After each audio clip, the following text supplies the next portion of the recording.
안녕하세요. 평생을 남의 덕으로 사는데 그게 다 자기가 잘해서 그런 거라고 생각하며 잘난 척하는 사람들이 있죠. 바로 저희 시아버지 얘기입니다. 저희 시아버지는 누가 봐도 얄밉고 이기적이고 말만 앞세우면서 잘난 척하는데 실체는 없는 그런 사람입니다. 저희 시어머니는 정반대분이에요. 오죽하면 제가 결혼 초에 해맑고 철없는 며느리 시절 시어머니에게 한번 여쭤본 적이 있어요. 그런데 어머니는 대체 왜 아버님이랑 결혼하신 거예요? 그러자 시어머니가 그러시더라고요. 내 평생 가장 많이 들은 질문을 내가 언제 하나 했다. 철없는 며느리는 대답을 듣고 빵 터져서 깔깔깔 웃었지만 시어머니 표정은 이미 해탈을 거듭한 표정이더라고요. 그도 그럴 것이 시아버지는 동네에서도 알아주는 한량망난이었거든요. 저희 시아버지는 아주 잠깐, 정말 잠깐이란 말도 민망할 정도로 아주 잠깐 선생님을 하신 적이 있대요. 그것도 제대로 된 학교도 아니고 지금으로 치면 방과 후 교실 같은 수업인데 수업을 한 학기나 1년 동안 하신 것도 아니고 대체 교사로 들어가서 3번 정도 하신 적이 있다고 합니다. 그러니 선생이라는 직함을 달고 일을 한 건 평생을 통틀어서 10시간이 안 되는 거죠. 그나마도 누구를 가르친 것도 아니고 그냥 교실 안에서 아이들을 지켜보는 일이었다고 합니다. 그런데 저희 시아버지를 처음 만난 사람들이 듣는 자기소개는 늘 이 선생이라고 불러주시면 됩니다. 오죽하면 저희 부모님도 상견례하고 와서 혹시 시아버지가 오랫동안 교직에 계셨냐? 왜 엄마 아빠한테 미리 얘기 안 했냐? 교직자 집안인 거 왜 말 안 하고 가만히 있었냐고 저한테 물어보실 정도였어요. 저는 차마 말을 못했습니다. 그래서 그냥 그때는 부모님한테 교직에 잠깐 계셨는데 그 이후로 그냥 다들 선생님 하니까 이 선생이라고 불러달라고 그냥 그렇게 말씀하시는 것 같다라고 얘기를 했었죠. 상견례 전엔 남편한테 자초지종을 듣기는 했지만 설마 그 자리에서까지 본인을 이 선생이라고 칭하실 줄은 꿈에도 생각을 못했거든요. 그러면 평생 무슨 일을 하고 사셨냐고요? 아무 일도 안 해주는 게 저희 시아버지가 가장 잘하는 일입니다. 저희 시아버지가 일단 무슨 일을 하려고 하면 온 집안 식구가 긴장해야 했어요. 결혼 전에 남편은 저희 아버지가 집에 계시는 날이 그렇게 좋았대요. 그래서 저는 또 해맑게 물었죠. 왜 같이 놀아주니까? 아니 적어도 집에 계신다는 건 나가서 사고를 치지 않는다는 거잖아. 그 말 한마디로 모든 게 이해가 되었습니다. 어떨 때는 부동산 사기를 당해 갖고 오셨고요. 어쩔 때는 경매 사기를 당해서 오셨습니다. 사기꾼 집단이 이름만 빌려주면 이사 직함을 주겠다고 꼬셔서 어느 회사 이사 직함을 딱 달고 그것 때문에 회사 연대 보증에 걸려서 혼쭐이 나신 적도 있어요. 다행히 저희 시어머니가 몹시 인내심이 뛰어나고 똑똑하고 야무지신 분이라 그나마 본인이 공무원으로 번 돈 다 투자해가며 아버님 뒷수습하고 아들들 키우고 그렇게 사셨던 거죠. 저희 시어머니는 동사무소 공무원이셨거든요. 지금은 은퇴하셨지만 그 긴 시간 지각 한 번 결석 한 번 없이 성실하게 일하신 분이에요. 은퇴하시고도 소일거리 찾고 야학 봉사도 하시고 요즘에는 비슷한 연령대 어른들에게 스마트폰 사용법 가르치시는 봉사도 하십니다. 그리고 워낙 공무원 생활이 오래되셔서 여기저기에서 일일 강사로 초청도 많이 받으세요. 정작 선생님 호칭은 저희 시어머니가 들어야 맞지만 저희 시어머니는 본인 입으로 한 번도 선생이라고 칭한 적이 없습니다. 통틀어서 10시간도 안 되는 시간 동안 잠시 다른 사람 대타로 교실에 앉아 있기만 했던 저희 시아버지가 선생님이라는 명칭을 쓰실 뿐이죠. 처음에 제가 결혼하고도 제 남편이 그러더라고요. 처음에는 뭘 이렇게까지 얘기를 하나 싶었는데 점점 살다 보니 그 말이 맞더라고요. 돈이라고는 벌어보신 적도 없고 어머님 덕분에 아들 둘 덕분에 사신 분이 어쩜 그렇게 자기 프라이드가 강하신지 말끝마다 내가 없으면 이 집안은 안 돌아간다. 내가 이 집안의 가장이다 라는 얘기를 떵떵거리면서 하시는데 눈치 없고 할 말 다 하는 되바라진 며느리인 저는 몇 번이고 아버님이 하시는 게 뭔데요? 라는 질문을 하고 싶은 걸 꾹꾹 참아야 했습니다. 그런데 아버님도 제 표정이나 말투에서 그런 게 느껴지시긴 했나봐요. 어느 날 저를 붙들어다 딱 앉혀놓고 굉장히 엄한 시아버지 모드로 저한테 그러시더라고요. 그 순간 저는 참지 못했습니다. 아버님 양반집 아니던데요? 제가 결혼 전에 족보 조사 다 했거든요. 3대 위인가 그때 할아버지가 전딱 팔아가지고 양반 족보 사신 거라고 나오던데 그래서 아버님네 족보 되게 얇잖아요. 저희 친정은 족보가 6건이에요. 아버님이 얼굴이 시뻘개지시면서 팩 돌아앉으시더라고요. 그리고 그날 하루 종일 저와 한마디도 섞지 않으셨습니다. 나중에 시어머니가 저를 실그머니 불러서 말씀하시더라고요. 내가 바른 소리 하는 거 우리 다 안다. 그리고 내 말이 맞는 것도 다 알고. 근데 내 시아버지 초등학교까지밖에 안 나왔어도 선생질이 그렇게 하고 싶어서 밖에서는 선생이라 불러달라 빌고 집에서는 자식 며느리한테 선생질하는 그건 악으로 사는 사람인데 저 양반 살면 얼마나 살겠니 그냥 선생질하게 둬. 이번에 엎질러진 물이니까 그냥 넘어가고 다음에도 또 저런 헛소리 하거든. 내 아버님 하고 그냥 꽹과리 치면 울리듯이 그렇게 받아줘라. 아유 미안하다. 시애미가 돼서 며느리한테 이런 부탁이나 하고.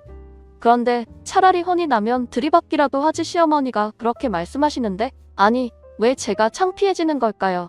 더 열받고 창피하고 속상하고 어이없는 건 시어머니시겠죠? 그런데 그런 분도 그렇게 참고 있는데 제가 뭐라고 그렇게 들이받았나 싶으면서 엄청 반성이 되더라고요. 그날부터 저는 시어머니를 존경하기 시작했습니다. 그리고 어머니 말씀대로 그 다음부터는 시아버지가 무슨 말씀을 하시면 내 아버님 하면서 정말 꽹과리 치면 자연스레 울리는 소리처럼 응대했어요. 아버님 말씀이 들어오면 바로 내 아버님 하고 대답하는 그런 시스템을 갖춰나갔죠. 시아버지는 눈치도 없으셔서 제가 그렇게 대답해주니까 드디어 며느리가 나의 진가를 알아챘구나 라고 생각하신 듯 했습니다. 기분 엄청 좋아하시더라고요. 오히려 집은 평화로웠습니다. 가장 큰 문제는 제가 결혼하고 10년째 되던 해에 일어났어요. 평소 저희 시어머님은 아들이 가장인 집의 시어머니는 손님이라고 말씀하시면서 일절 저희 집에 발걸음도 안 하시거든요. 보통 다른 시어머니가 아들 집에 와선 냉장고도 열어보고 세탁기도 열어보고 쓰레기통도 흘끔 보면서 트집 잡는다면서요. 그런데 저희 시어머니는 아주 정확하게 처음부터 저한테 이렇게 말씀하셨습니다. 내 아들이지만 일단 결혼하면 내 며느리의 남편이다. 내 며느리가 허락하지 않는 한 나는 내 며느리 집을 가지 않아. 아들 집도 남의 집이야. 그러니까 너희 집 가기 전에 항상 내가 일주일 전에 미리 약속 잡고 너희가 허락하면 그때 갈게. 그러니까 너희 아버지가 뭐라고 하셔도 절대 집 비밀번호 이런 거 알려주지 말고 그것만큼은 철저하게 해라. 오히려 어머님이 그렇게 말씀하시니까 저는 청개구리 기질이 있어서 그런지 더 비밀번호를 알려드리고 싶더라고요. 그래서 어머님 말씀 무시하고 2달쯤 뒤에 저희 집 비밀번호를 어머님한테 문자로 남겨드렸습니다. 어머님 제가 언제 쓰러져서 어떻게 될지 모르니까 비상용으로 하나 알려드릴게요. 언제든지 오시라고 알려드리는 건 아니고요. 정말 비상용입니다. 라는 말까지 덧붙였어요. 그랬더니 시어머니가 그러시더라고요. 그래 요즘에는 살면서 무슨 일이 일어날지 모르니 일단 내가 메모는 해놓고 있으마. 하지만 내 시아버지는 절대 모르게 해라. 네, 어머님. 저도 시아버님께 알려드릴 생각이 추호도 없어요. 그랬는데 이후로도 몇 년간 시어머니는 정말로 저희 집에 딱 한 번 오셨습니다. 그것도 저희 이 집 이사하고 집들이 한다고 온 가족을 불렀을 때 그때 한 번 오시고는 절대 오지 않으셨어요. 그런 시어머니였는데 어느 날 남편이 저에게 전화를 한 거예요. 목소리가 엄청 흥분되어 있더라고요. 여보 왜 그래? 무슨 일이야? 무슨 일인데 그렇게 흥분을 했어? 당신 그렇게 흥분한 거 처음 보는 것 같은데. 일단 집에 가서 내가 얘기하고 저기 좀 이따 어머님 가실 거야. 어머님이? 무슨 일 있으셔? 저기 엄마 좀 당분간 우리 집에 계셔야 될 것 같아. 왜? 무슨 일인데? 나중에 가서 얘기할게. 일단 엄마 문 좀 열어줘. 마침 저는 몇 년 전부터 회사 구조 조정 때문에 일주일에 3일은 집에서 재택근무를 하고 나머지 이틀은 회사 나가서 오전 근무만 하는 형태의 일을 하고 있었습니다. 물론 그렇게 해도 충분히 성과는 나는 일이기 때문에 저로서는 훨씬 좋았죠. 하지만 집에 있는 시간이 길어졌다고 해서 제가 집을 잘 치우고 산 건 아니거든요. 오히려 집에서 일을 한다는 핑계로 더 안 치우게 되고 음식도 대충 시켜 먹게 되더라고요. 당연히 집은 엉망진창, 조금도 정돈이 되지 않은 상태였습니다. 어머님이 오신다는 말에 그래도 눈치가 보여서 후닥후닥 치워야 되나 말아야 되나 하고 있는데 어머님한테 전화가 오더라고요. 네 어머님, 방금 전화 받았어요. 언제쯤 도착이세요? 미안하다. 내가 집 앞인데 너 혹시 집 치우거나 그러는 것 때문에 나를 못 들여보내는 거면 지금 문을 좀 열어주고, 만약에 그런 거 아니고 내가 따로 별도로 일 때문에 시간이 필요하면 내가 밖에서 기다리다 내가 들어오라는 시간에 들어가마. 오, 아니에요, 어머님. 안 그래도 청소하려고 그랬는데 그럼 올라오셔서 청소 좀 같이 해주실래요? 그래, 내가 같이 치워줄게. 쿨한 시어머니는 그렇게 집으로 들어오셨습니다. 그런데 시어머니 양손에 큰 트렁크 2개가 들려있는 거예요. 깜짝 놀랐죠. 어머니, 집 나오셨어요? 그렇게 됐어.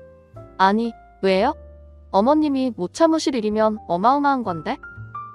내 아버지랑 이혼한다. 청천벽력 같은 일이었습니다. 어머님, 아버님의 이혼은 사실 아버님을 뺀 모두에게 행복한 일인 건 분명했어요. 그런데 두 분이 이혼을 하시면 아버님을 비롯한 모두가 힘들어지는 것도 사실이었죠. 말인즉슨 저희 아버님은 본인이 잘나고 훌륭해서 떵떵거리고 그래도 남한테 크게 손 안 벌리고 사는 거라 착각하고 계시지만, 어머님이 없는 아버님은 낙동강 오리알이고 끈떨어진 신발이고 신부 없는 결혼식이란 말이죠. 누구도 환영하지 않고 하다못해 동네 친목회에서도 아마 반겨주지 않을걸요? 그런 어머니가 아버님을 떠나신다 하니 갑자기 머리가 복잡해지기 시작했습니다. 어머님의 브라보 시니어 라이프를 위해서는 응원하고 지지해야 될 일이었지만, 홀로 남으신 대책불가 아버님을 생각하면 그래도 어머님이 옆에 좀 있어주셨으면 좋겠다는 게 이기적인 며느리의 생각이었죠. 어머님 그 결정 여자로서는 지지하지만 며느리로서는 몹시 걱정되는데요. 내가 하고자 한 거 아니야. 두 번째 충격이었습니다. 어머님이 하자 그러신 것도 아니고 아버님이 이혼을 먼저 얘기하셨다는 사실에 제 이성이 탈출을 하고 말았어요. 저도 모르게 소리를 버럭버럭 지르고 있더라고요. 아버님이요? 무슨 주제로요? 어머님이 그러시더라고요. 그러게 말이다. 그 주제에 글쎄 여자가 생기셨단다. 담담한 어머님 앞에서 제가 할 행동은 아니었지만 저는 몹시 흥분해서 머리를 쥐어뜯고 말았습니다. 그리고 나중에서야 후회하긴 했는데 그 당시에는 너무 흥분해서 어머님 앞에서 할 말 못할 말 가리지 않고 마구 쏟아냈어요. 아버님 미치신 거 아니냐면서부터 혹시 머리에 총 맞으신 거 아니냐? 아니, 그렇게 평생 사기에 걸리고도 모자라 이제 드디어 꽃뱀한테까지 걸리신 거냐? 어머님, 그래도 아버님을 떠나시면 안 됩니다. 저희는 어떡하라고요? 등등 어머니로서는 서운하실 수도 있는 얘기를, 황당하실 수도 있는 얘기를 정신 못 차리고 쏟아냈죠. 간신히 제가 제정신을 차린 건 어머님이 저한테 이 한마디를 하셨을 때였습니다. 이번 주말에 여자가 집으로 들어온댄다. 그래서 나왔어. 쇼크로 한 바퀴 돌았던 머리가 또 다른 쇼크로 다시 제자리로 돌아온 느낌이었어요. 이성을 잃고 흥분했던 저는 어머님의 두 번째 발언으로 다시 집 나갔던 이성이 머릿속으로 기어들어오는 걸 느꼈죠. 한결 차분해진 모습으로 제가 어머니께 다시 여쭈어 보았습니다. 그러니까 어머님, 정리를 하자면 아버님이 바람이 났고 어머니한테 이혼을 요구했고 이혼이 성립되지 않은 상황에서 지금 주말에 새 여자가 집으로 들어온다고요?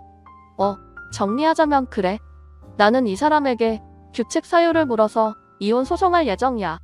그리고 주말부터 여자가 들어오는 것도 이혼할 때 분명히 이 사람한테 불리하겠지. 하지만 그 사람에게 그런 얘기를 해주진 않을 예정이다. 갑자기 머릿속에서 용암이 터지는 것 같았습니다.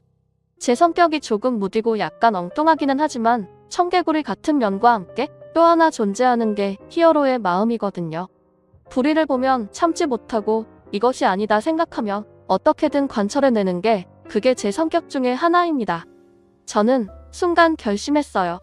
어머님의 이혼을 반드시 제 손으로 성공적으로 만들어버리겠다고 말이죠. 제가 무슨 인맥이 있겠어요. 하지만 온머리를 굴리고 불려 아빠의 친구의 사촌형이 변호사라는 걸 떠올렸고 엄마의 절친한 친구의 오빠가 자산운용관리사라는 것도 떠올렸습니다. 창피하고 사돈보기 민망하다며 말리는 어머님을 뒤로하고 저는 바로 부모님께 전화를 걸었어요. 그리고 길게도 말을 안 했습니다. 시아버지가 바람이 나서 어머님을 쫓아내시고 새로운 여자를 주말에 들이신데 시어머니는 성공적인 이혼을 하셔야 되고 재산을 지키며 남은 재산을 증식시켜야 돼요. 엄마, 아빠, 변호사하고 자산운용관리사 연 닿을 수 있죠? 소개 좀 해주세요. 제가 누구 딸이겠습니까? 저희 엄마, 아빠 딸이잖아요. 저희 엄마, 아빠도 저랑 성격 똑같거든요.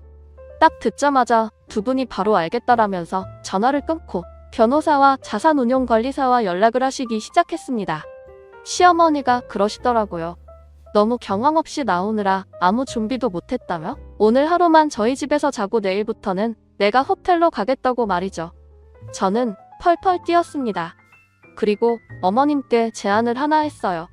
어머님, 제가 재택근무하는 건 아시죠? 알지. 너 일주일에 2번은 회사 나가고 3번은 집에서 일한다며. 그런데 제가 집에서 살림을 하는 게 아니라 일을 하잖아요. 이 집안 꼬라지가 보이시나요? 오, 아주 잘 보인다. 이 집을 어머님이 관리해주세요. 취업을 요청드리는 거예요. 대신 저쪽에 남편의 게임방으로 만들었던 방을 싹 치워서 어머님이 머무실 수 있는 방으로 만들게요. 너 내 남편 게임하는 게 싫구나? 네, 이걸 보고 일석이조라고 하죠. 저는 꼴 보기 싫은 게임룸이 사라져서 좋고요. 어머님은 방이 생겨서 좋고요. 게다가 저는 맛있는 밥과 빨래와 청소를 해줄 맘 편한 사람이 생겨서 좋고요. 어머님은 방세를 아끼실 수 있어서 좋고요. 한 푼이라도 아껴야 하는 판에 우리 이렇게 협업하는 게 어떨까요? 저와 어머니는 남편의 의사는 물어보지도 않고 남편이 집에만 오면 틀어박히는 게임방을 어머님 방으로 만들기로 했습니다. 바로 남편에게 전화를 했죠. 남편은 여전히 화가 안 풀린 듯 씩씩거리며 전화를 받더라고요. 엄마, 도착하셨어?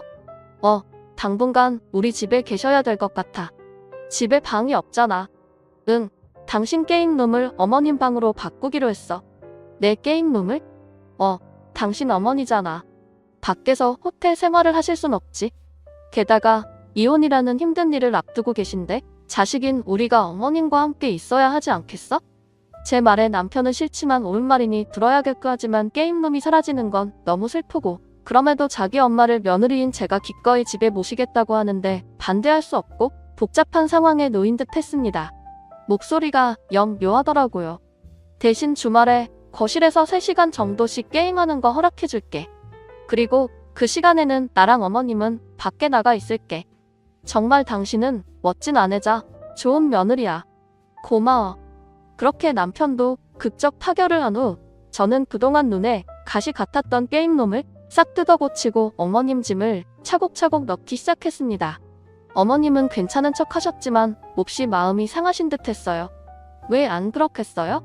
어쨌거나 평생 그래도 뒷바라지하고 사고 수습했던 남자가 나 다른 여자랑 살 테니까 너 당장 집에서 나가 하고 쫓아낸 거잖아요. 사실 제 성격 같았으면 머리끄덩이 다 잡아서 대머리 만들어 놓고 온몸을 멍투성이가 될 때까지 펑펑 때려줬을 거예요. 하지만 시어머니가 그러시더라고요.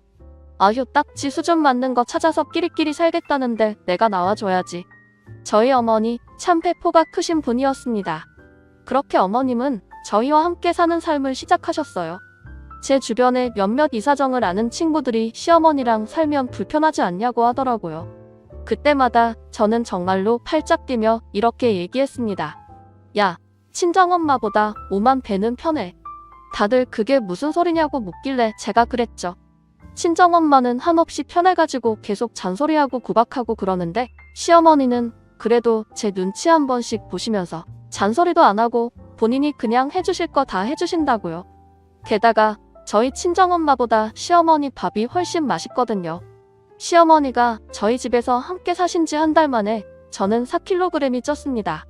어머님 때문에 저 다이어트 글렀어요. 이렇게 살쪄가지고 어떡해요?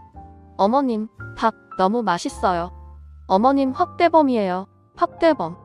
그러면 시어머니는 몹시 행복해하며 이렇게 말씀하시곤 했죠. 우리 며느리는 다 쥐어봐야 한 주먹밖에 안 돼서 좀 더 먹어도 돼. 세상에 저희 엄마는 저한테 맨날 저렇게 조선 밥만 해서 어디다 쓰냐고 얘기하는데 저희 시어머니는 쥐면 한 줌이라고 하니 제가 누구를 더 좋아하겠어요. 그렇게 시어머니는 저희와 행복하게 살기 시작하셨습니다. 문제는 시아버지와 새로 살기 시작한 그분이세요. 저희가 시어머니랑 함께 살기 시작하면서 시아버지랑은 연락을 딱 끊었거든요. 첫 주에는 연락도 안 오더니 2번째 주부터는 계속 연락이 오더라고요. 남편한테도 오고 저한테도 오고 시아버지는 뭐가 그렇게 당당하신지. 새 시어머니가 왔는데 어떻게 너희는 인사도 안 하냐? 이런 버르장머리로 내가 자식을 가르쳤는 줄 아냐? 당장 와서 인사해라. 그리고 내 시어머니 옛날 내 엄마랑 달라서 살림도 안 해보고 그저 곱게만 자란 사람이니 도우미 아줌마를 써야겠다. 비용 좀 내라. 아니면 며느리가 와서 세심한 몸쪽 노릇하든가. 정말 되도 않는 말씀을 하시더라고요. 그런데 다행히 두 아들이 다 자기 아버지한테는 질릴 대로 질린 데다가 저희 도련님은 자기 아버지처럼 살게 될까봐 결혼도 안 하겠다며 비혼 선언까지 한 사람이거든요. 아주 진절머리를 치죠. 아버님이 이런저런 요구를 한 걸 두 아들이 냉정하게 거절을 한 거예요. 아버님 생활비 한 푼도 못 드린다. 어머니랑 이혼소송 끝나면 이혼소송에서 재산 분할 받으신 걸로 평생 알아서 사셔라. 그리고 도우미 비용 절대 못 낸다고 아주 싸늘하게 거절을 한 거죠. 시아버지가 처음으로 자기 뜻대로 일이 풀리지 않은 걸 느끼셨을 겁니다. 보통 그러면 이때까지 내가 그래도 가장 취급받으면서 살았던 게 다 내 마누라 때문이구나 하고 생각할 법하잖아요. 그런데 그런 생각을 할 줄 알면 저희 시아버지가 아니죠. 이것들이 엄마 편만 든다느니 아버지 무시한다느니 난리를 치시더라고요. 남편도 너무 시도 때도 없이 아버님이 전화를 하시니까 살짝 지친 눈치였습니다. 그걸 알아채신 어머니가 그러시더라고요.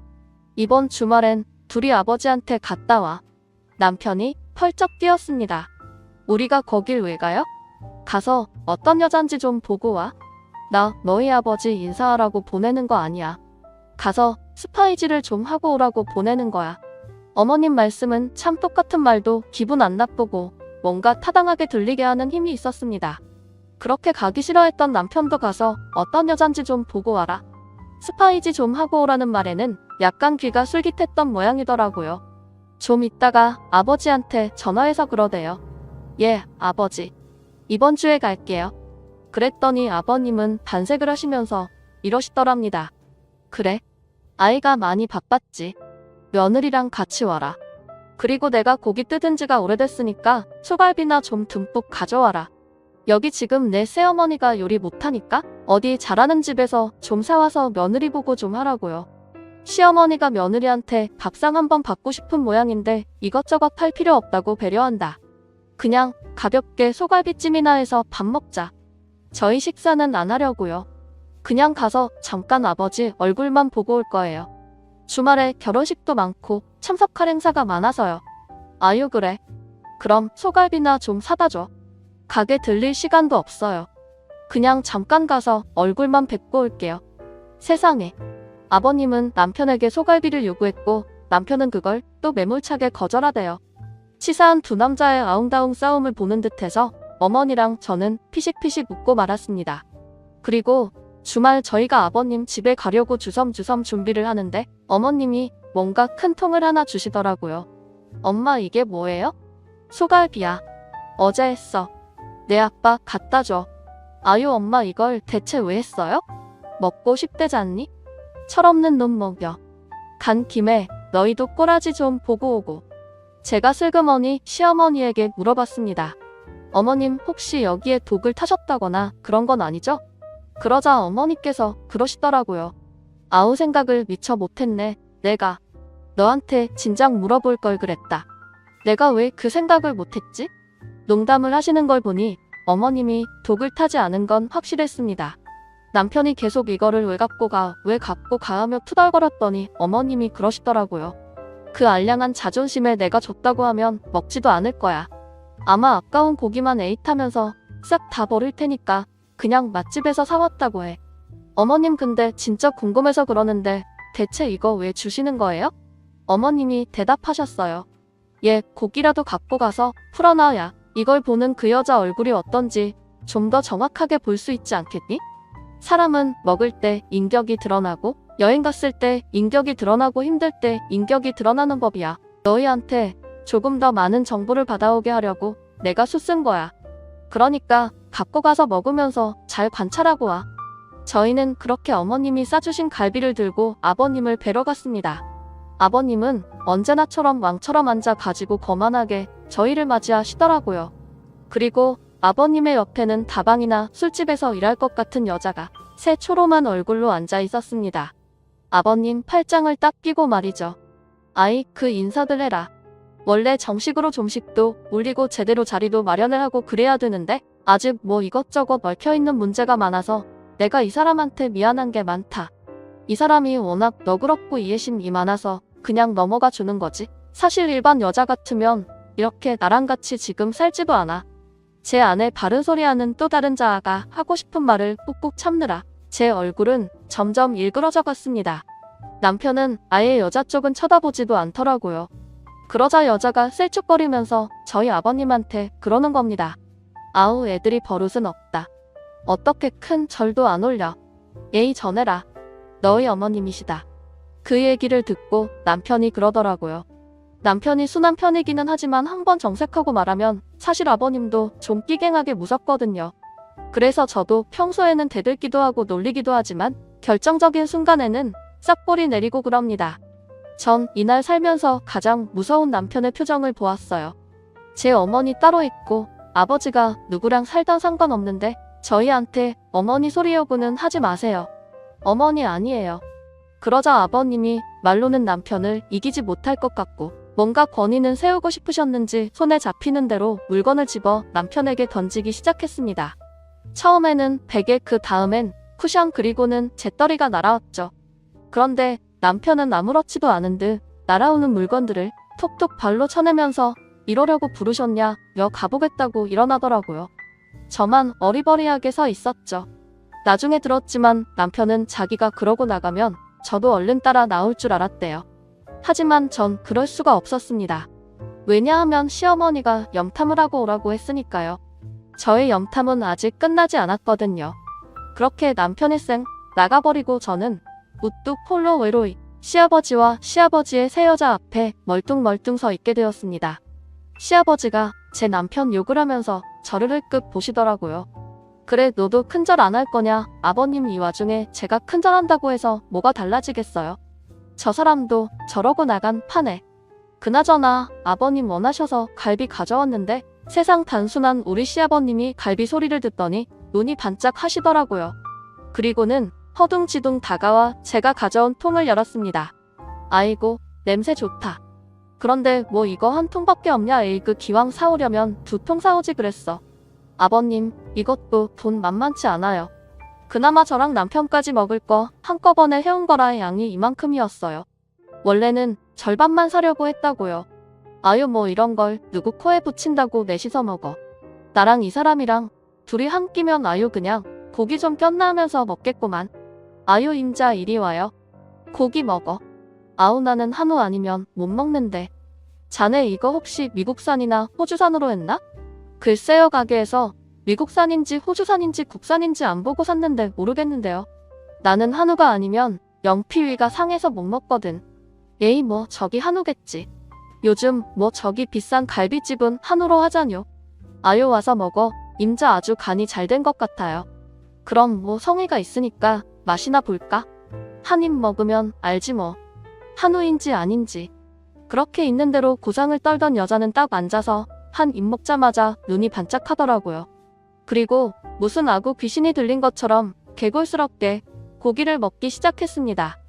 쩝쩝거리면서 이새에 낀 고기를 쫙쫙 빼가면서 아버님과 서로 먹여주고 자기도 먹고 국물에 밥 비벼 먹고 진짜 사흘 굶은 사람처럼 퍼먹더라고요. 비싼 갈비가 그렇게까지 촌티나는 음식이 되는 거를 저는 처음 봤습니다. 한참을 먹던 그 여자가 그러더라고요. 한우 맞네. 내 입에 쫙쫙 달라붙어. 어머, 이 집갈비 잘한다.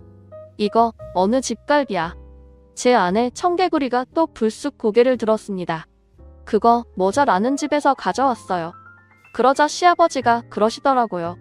아니, 어떻게 내 입맛에 이렇게 착착 맞냐? 야, 이 집 어딘지 좀 여기서 좀 자주 사와라. 도저히 못 참겠더라고요. 아버님, 이제 갈비 못 사요. 아니, 그게 무슨 소리야? 이제 영업 안 한 뒤. 아니요. 어머님이 해주신 갈비거든요. 저희 먹으라고 해주신 건데 그냥 제가 좀 싸운 거예요. 아버님이 하도 갈비 얘기를 하셔서요. 그러자 이미 거의 다 먹어서 바닥을 보이던 갈비를 아버님이랑 그 여자가 먹던 것을 멈추고 저를 째려보더라고요. 그 여자가 그랬습니다. 아, 진짜 어쩐지 맛 이상했어. 여기 독이 들었을지 어쨌을지 어떻게 알아.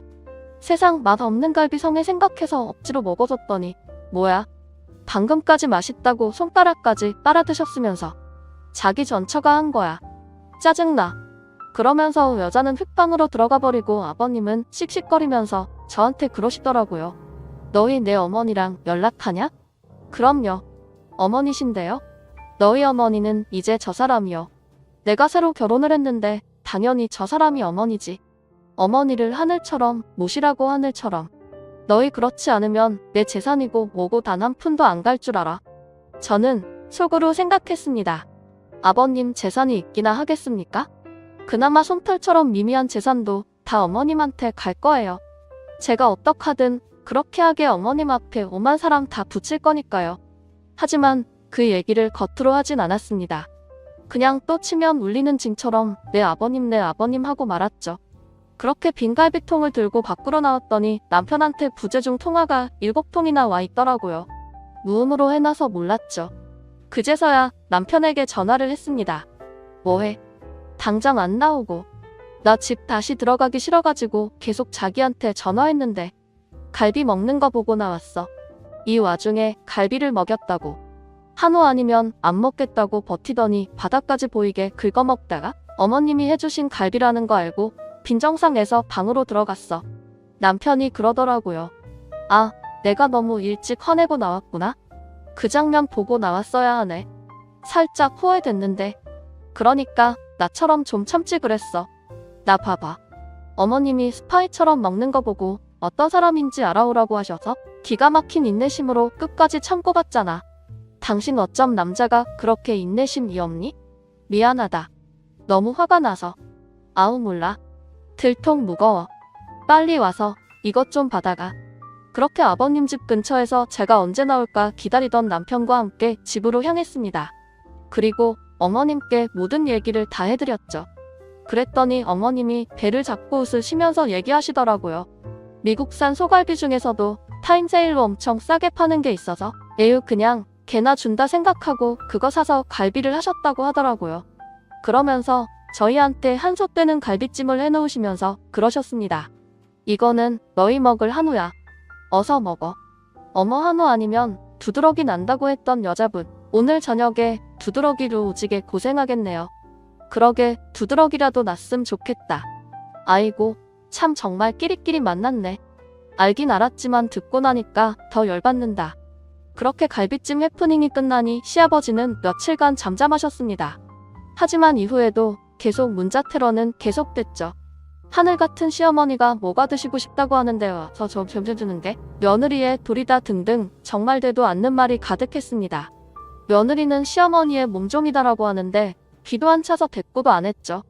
그리고 그쯤 저희 시어머니는 저희 부모님이 소개해준 변호사와 자산운용관리사를 만나 조금씩 이혼 준비에 돌입했습니다. 그리고 결국 재산을 3분의 2 정도 받아내는 걸로 이혼 판결이 났죠. 아무 준비 없이 재산의 절반은 자기 거라고 굳게 믿고 있었던 시아버지가 펄펄 뛰었지만 워낙 시어머니가 준비를 잘하셨고 자식들의 증언도 항복해서 혼인의 규칙 사유 및 가정생활에서의 기여도가 없었던 점까지 다 참작을 해서 시아버지는 고작 7천만 원 정도를 받고 이혼을 하게 됐습니다. 그러고 났더니 시아버지와 함께 사는 여자분이 엄청 시아버지를 구박하는 게 느껴지더라고요. 아마 모르긴 몰라도 저희 생각에는 시아버지가 다방이건 술집이건 다니면서 만난 여자한테 자기가 이혼만 하면 수억대 부자일 거고 그 재산을 가지고 너를 노년에 행복하게 해주겠다는 식으로 꼬신 것 같았어요. 그것만 믿고 덥석 달려들어서 결혼하겠다고 한 여자도 여자지만 그런 여자한테 반해서 세상 좋은 시어머니 내쫓고 이혼이 완료되지도 않은 상황에서 동거부터 시작한 아버님도 똑같은 거죠. 아버님이 자꾸만 혼인신고를 하자고 하는데 여자분이 차일피일 미루면서 그냥 아버님이 가지고 있는 현금만 야금야금 빼쓰는 것 같더라고요. 자기도 아마 발목 잡히긴 싫었겠죠. 그러니 애가 달기 시작한 건 시아버님이었습니다.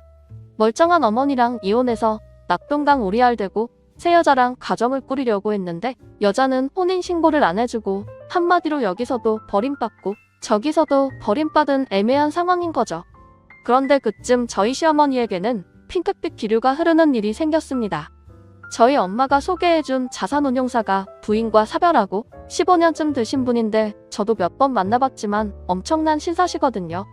매너도 너무 좋고 재산도 많고 자녀들도 아주 잘 커서 외국에 있는 회사에 다니고 있습니다. 하나는 호주에서 금융회사에 다니고 하나는 영국에서 이 관련 일을 한다고 들었어요. 이분만 혼자 한국에서 살고 계신데 겨울에는 한 달간 호주에 있는 자녀에게 가 있고 여름에는 또 한 달간 영국에 있는 자녀에게 가서 시간을 보내시는 분입니다. 평생 자산운용사로 일했고 지금은 은퇴 후에 프리랜서로 자산 설계 일을 하고 계시는 건데 저희 어머님하고 코드도 잘 맞고 서로 말도 잘 통하는 것 같았습니다. 특히 이혼이 완료된 후에 저희 어머님한테 실제적으로 운용할 수 있는 현금 자산이 생긴 거잖아요. 거기에 대한 포트폴리오를 엄청 꼼꼼하게 짜주셨다고 하더라고요. 그리고 어머님이 스스로 어딘가에 투자를 하고 관리할 수 있도록 하나하나 알려주시는 것 같았습니다.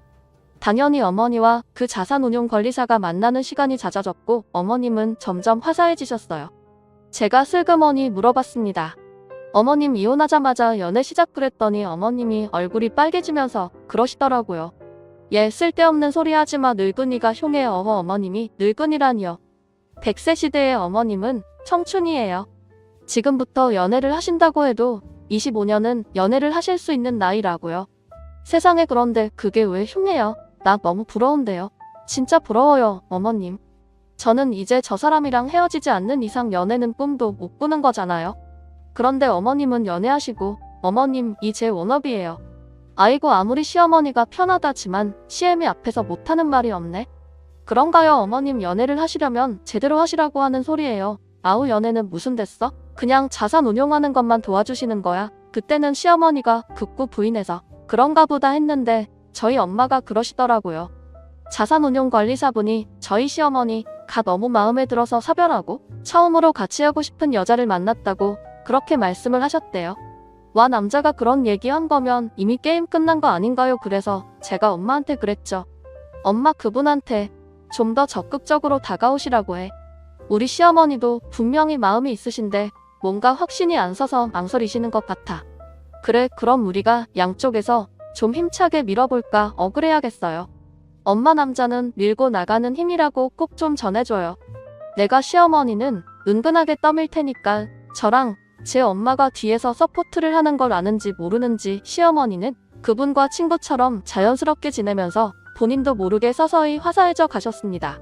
반면에 저희 시아버지는 날이 갈수록 끈떨어진 연처럼 추레하게 늙어가시더라고요. 돈도 없죠. 옆에서 계속 짱을거리면서 밥 한 끼 안 해주는 여자 어디 버티기가 쉬운가요? 예쁜 꽃도 한두 번이지. 꽃에서 가시가 끊임없이 솟아 잣길 콕콕 찌르는데 예쁘다고 안고 있을 사람이 어디 있겠어요. 시아버지와 그 여자가 점점 싸우는 날이 늘어났고 시아버지가 저와 남편 그리고 도련님을 불러대는 날도 잦아졌습니다. 그래도 갈 때마다 시아버지는 내연녀 가늘 같은 시어머니라며 곱게 모시라는 얘기를 끊임없이 하시더라고요. 그런 식으로 하늘 같은 시어머니라는 걸 자꾸만 주지시켜서 여자분이 어우렁 더우렁 혼인신고라도 하길 바라신 건가 봐요. 그날도 하도 오라고 하셔서 갔더니 시아버지가 그러시더라고요. 너는 시부모가 어떻게 사는지 궁금하지도 않냐? 와서 한 번씩 좀 들여다보고 시아버지랑 시어머니랑 살펴야 그게 며느리지. 아주 괘씸하다. 그 말을 듣자 제 안에 있는 청개구리 갓도 고개를 번쩍 들었습니다. 아우 시댁이 두 군데라 너무 힘드네요. 이쪽 시댁도 가야 되고 저쪽 시댁도 가야 되고 예비새 시아버지도 신경 써야 돼서 너무 힘들어요. 그랬더니 시아버님 눈이 땡그레지면서 물어보시더라고요. 아 시댁이 두 개라니 예비새 시아버지라니 그게 무슨 소리야. 아 내 시어머니 남자 생겼냐. 옆에서 여자가 째려보건 말건 갑자기 시아버지가 흥분을 하시더라고요. 네 되게 멋지신 분이던데 엄청 멋있어요. 그러자 시아버지가 씩씩거리면서 어떻게 다른 남자를 만날 수 있냐? 고 버럭버럭 성을 내시는 겁니다. 너무 어이가 없어서 제가 그랬어요. 그동안 수십 명 다른 여자 만나고 다니신 건 아버님이에요. 어머님은 그 와중에도 아버님만 보고 사셨는데 그나마도 아버님이 버리셨잖아요. 버린 여자가 다른 남자 만난다는데 그게 왜 화낼 일이에요. 그래도 바른 말이었는지 시아버지가 씩씩거리면서 저를 노려보시더라고요. 그러면서 어떤 놈이냐 어떤 새끼냐 마구 욕을 하시는 거예요. 제가 그랬죠. 엄청 유명한 자산운용사인데 재산도 많고 잘생기고 진짜 다 갖춘 남자예요. 1년의 절반은 해외여행 다니고 그런데요. 그런데 진짜 웃긴 게 제 얘기를 들으면서 시아버지를 한참 노려보던 그 내연녀가 재산 많고 잘생겼다는 말을 듣고 눈이 반짝하더라고요. 그러면서 그러대요. 그 자산운용사 나 좀 만나보면 안 되나? 나도 자산 좀 끌리고 싶은데. 네, 안 돼요. 기본 자산 10억 이상만 해주시는 분이에요. 그 여자가 10억이나 있어. 자기 나한테 돈 없다고 한 거 다 거짓말이야. 점추한테 10억이나 준 거야. 시아버지와 그 내연녀는 앞에 저랑 남편이 있건 말건 싸우기 시작했습니다. 10억은 무슨, 저희 어머니 그렇게 돈 안 많아요. 그냥 심술나서 열받으라고 한번 해본 말이죠. 예비새 시아버지가 있다는 것도 마찬가지고요. 미끼를 던졌는데 그렇게 걸려들 줄 확신은 못했지만 상상 이상이더라고요. 여자는 돈 얘기에 길길이 뛰고 시아버님은 남자의 존재에 길길이 뛰는 꼬라지가 아침 드라마를 보는 것 같고 그러더라고요. 남편이 옆에서 그만하라고 저를 툭툭 쳤지만 저는 참지 않고 하고 싶은 말 다 했습니다. 단단히 마음이 이상한 시아버지는 다음 날부터 저한테 끊임없이 전화해서 대체 어떤 놈이냐고 계속 물어보시더라고요. 저는 그냥 계속 멋지신 분이라고만 하며 시아버지를 살살 약올렸습니다. 그리고 시어머니에게 상황을 말씀드렸어요. 그 멍청한 인간이 무슨 짓을 할지 모르겠네. 아휴, 예측이 가능해야 말이지. 설마 무슨 일을 하시겠어요. 하실 수 있는 게 없는데. 하지만 시어머니의 예상은 맞았고 저는 생각보다 시아버지를 가볍게 본 게 분명했습니다. 시아버지가 얼마 후부터 저랑 시어머니를 스토킹하기 시작하셨거든요. 제가 어머니와 어디를 나가면 어김없이 문자가 왔습니다. 그놈 만나러 가냐? 시어머니에게도 계속 전화가 오고 문자가 온다고 하더라고요. 남편이 한숨을 쉬며 시아버지 전화번호를 차단 처리했더니 그 다음부터는 다른 사람 전화를 빌려서 계속 연락을 하기 시작하셨습니다. 시아버지를 접근금지 명령을 내려 야 하나 신고를 해야 하나 고민하던 중 그 자산운용사 선생님이 선생님과 함께 저를 만나고 싶다는 연락을 해오셨어요. 어머님이 재산 중 일부를 저희 부부에게 증여를 먼저 해주고 싶어 하시는데 그 부분에 대한 설명이 필요하다는 말씀이셨죠. 그래서 저는 처음으로 그 자산운용사 선생님을 만나게 되었습니다. 듣던 것보다 훨씬 더 멋있고 품이 있으신 분이더라고요. 입고 오신 옷도 아주 세련돼서 꼭 시니어 모델 화보 촬영을 하는 분 같았습니다. 와, 너무 멋있으시네요. 꼭 모델 같으세요. 제 주책의 시어머니가 얼굴이 빨개지시면서 저를 툭 치셨지만 그분은 오히려 허허 웃으며 제 얘기를 받아주셨어요. 그래요. 어머님에게 좀 먹힐 것 같아요. 어머 선생님 무슨 그런 말씀을, 완전 먹힐 것 같습니다. 앞으로 봐도 뒤로 봐도 완전 저희 어머님 취향이신데요? 예, 진짜 못하는 말이 없어. 아니, 왜요? 며느님이 아주 솔직하고 씩씩한데 저 처음으로 여사님 앞에서 자신감이 생겼습니다. 아우, 진짜 저는 그렇게 수줍어하는 시어머니도 처음 봤고 예쁘게 웃으며 누군가와 눈맞춤을 하는 시어머니도 처음이었습니다. 그게 뭐라고 뭔가 뭉클하면서 눈물이 울컥 올라오려 하더라고요. 하지만 늘 깽판 치는 사람은 그런 감동적인 순간에 나타나는 법이죠. 카페 안에서 화기애애하게 얘기를 나누던 저희 앞에 불청객이 불쑥불쑥 나타났습니다. 바로 시아버님이었죠. 잘하는 짓이다. 며느리까지 앞세워서 담싸스럽게 뭐래? 진짜 여긴 어떻게 알고 왔대? 어떻게 내가 나한테 이럴 수가 있냐? 어떻게 딴 남자를 만날 수가 있어? 허이고 누가 들으면 순정파 나신 줄 알겠어.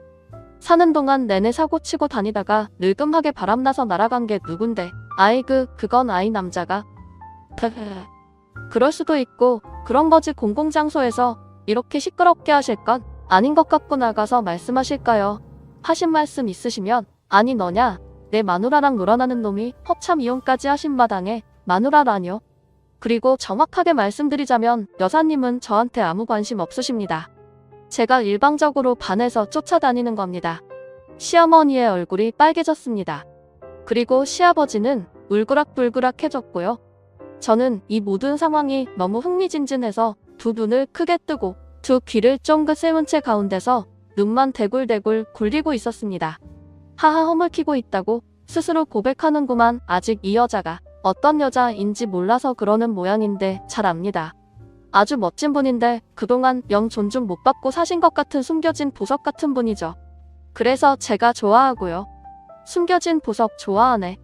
그리고 혼자 좋아한다고 펄펄 뛰어봐야 어차피 여자는 자기가 돌보고 관심 있는 남자한테 돌아오게 되어 있어. 어린애도 아니고 질투작전이여 뭐여. 시아버지는 시어머니가 아직도 자기를 좋아해서 질투를 하게 만들려고 남자를 만난다고 착각하는 모양이었습니다.